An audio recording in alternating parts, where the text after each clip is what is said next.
네, 최근에 중국 증시, 앞서서도 중국 증시 이야기를 잠깐 들었는데요.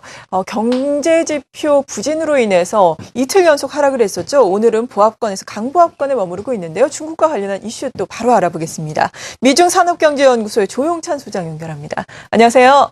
예, 안녕하십니까? 네, 먼저 오늘 같은 경우에는 중국 증시 어떻게 움직이고 있습니까? 네, 현재 상하이 종합주가지수는 1포인트 하락한 2215포인트로 거래가 되고 있는데요.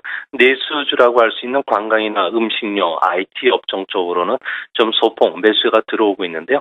반면에 경기 민감주라고 할 수 있는 화섬이나 자동차, 건축자재, 석탄, 전력, 유통 쪽으로는 계속 그 매도 물량이 좀 나오고 있습니다. 아무래도 중국의 그 인프라 투자를 책임지고 있는 발전기획위원회 그 부주임, 우리나라 격으로 차관급이 되는데요. 비리 혐의로 체포가 됐습니다. 이에 따라서 인프라 사업과 관련해서 지방 정부의 채무 문제로 좀 비화될 우려가 높고요.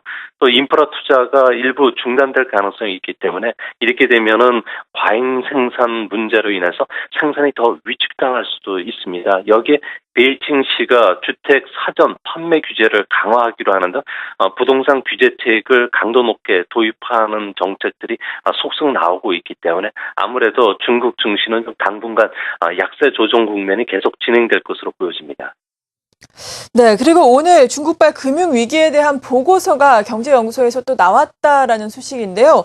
일단 중국발 금융위기를 경고하는 목소리가 커지고 있다라는 이야기입니다. 이것을 어떻게 봐야 되겠습니까? 네, 지금 중국에서는 수요 회복세가 약한데 돈들은 그 기업이라든지 실물 쪽에 움직이지를 않고 전부 그 금융 부분들, 특히 가계 부채 쪽으로 지금 이동이 되고 있는데요.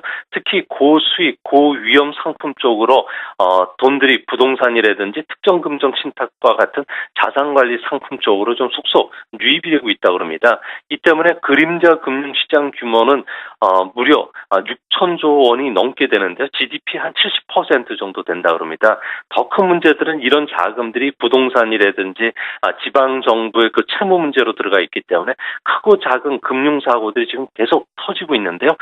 지금 최근에 나타나는 그 지방 정부의 채무 잔액은 GDP의 이미 100%가 넘는 일경원이 좀 넘는다고 합니다.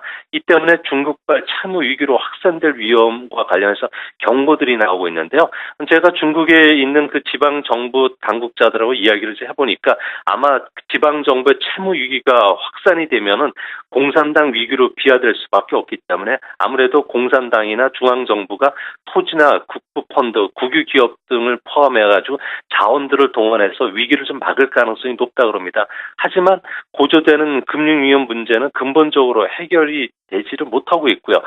정보 공개 투명성이라든지 자금 조달 수단과 관련된 위험 관리가 전혀 도입되지 않고 있기 때문에 앞으로 중국발 금융위기 문제는 우리나라도 그렇고 중국 증시에서도 계속 악재로 작용하지 않을까 보여집니다. 네, 그렇군요. 미중산업경제연구소의 조용찬 소장이었습니다. 고맙습니다. 예, 감사합니다.